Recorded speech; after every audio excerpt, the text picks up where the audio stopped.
তো ভাই ডক্টর মোহাম্মদ ইউনূস সাহেব হবে না, তারা দিয়ে হবে না। ডক্টর মোহাম্মদ ইউনূস সাহেবকে দিয়ে হবে না। সে তো রীতিমতো কন্ট্রোল হারিয়ে ফেলেছেন।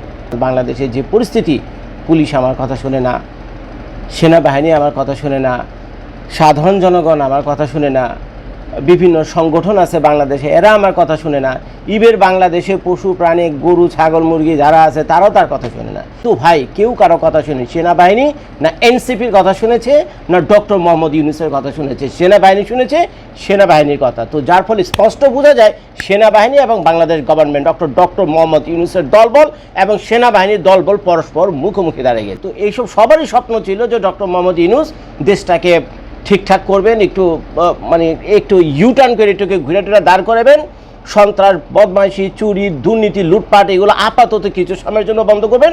কারণ উনি তো কোনো পলিটিক্যাল গভর্নমেন্ট না, উনি পয়সা লুটপাট করার জন্য আসেননি। কাজে ওনার জন্য এটা একটা সহজ কাজ। সরকারি যত দপ্তর আছে, সরকারি যত ডিপার্টমেন্ট আছে, বাংলাদেশের যত ক্রিমিনাল আছে সবাইকে খতম করে দেওয়া।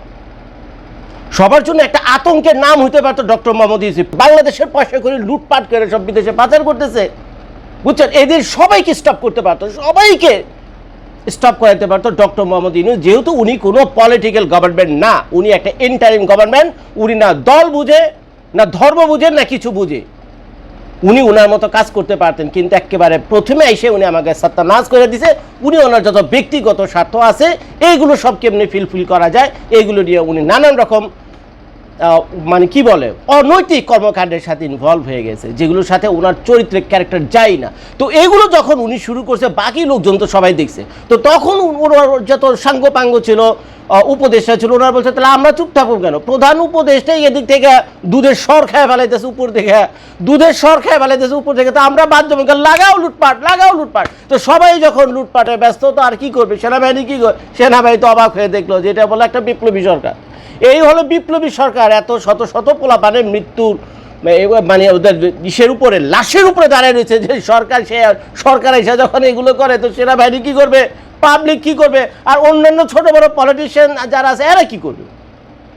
এরা তো সেই সুযোগ নেবে। ওরা তখন কি হয়েছে, ঘুরে দাঁড়িয়েছে, কিরে লুটপাট ইজ কামিং ব্যাক। তো তারা সবাই ঘুরে দাঁড়িয়েছে, কিরে লুটপাট ইজ কামিং ব্যাক। তারা তো সবাই আচানক তারা তো চমকে গেছে, কিরে ভাই এ তো আর কথা না। কারণ মঈনুদ্দিন ফখরুদ্দিনের যে গভর্নর ছিল, মঈনুদ্দিন ফখরুদ্দিনের যে সরকার ছিল বাংলাদেশে আজ থেকে প্রায় 20 বছর আগে, সেই গভর্নমেন্টের কথা একবার চিন্তা করেন। আরে ভাই, পয়সা বাংলাদেশ থেকে লুটপাট করে বিদেশে পাঠাতে শুরু কথা, এই ফখরুদ্দিন মঈনুদ্দিনের নাম শুনে পর্যন্ত প্যান্টের ভিতরে মুইতে দিতে সবাই মিয়া।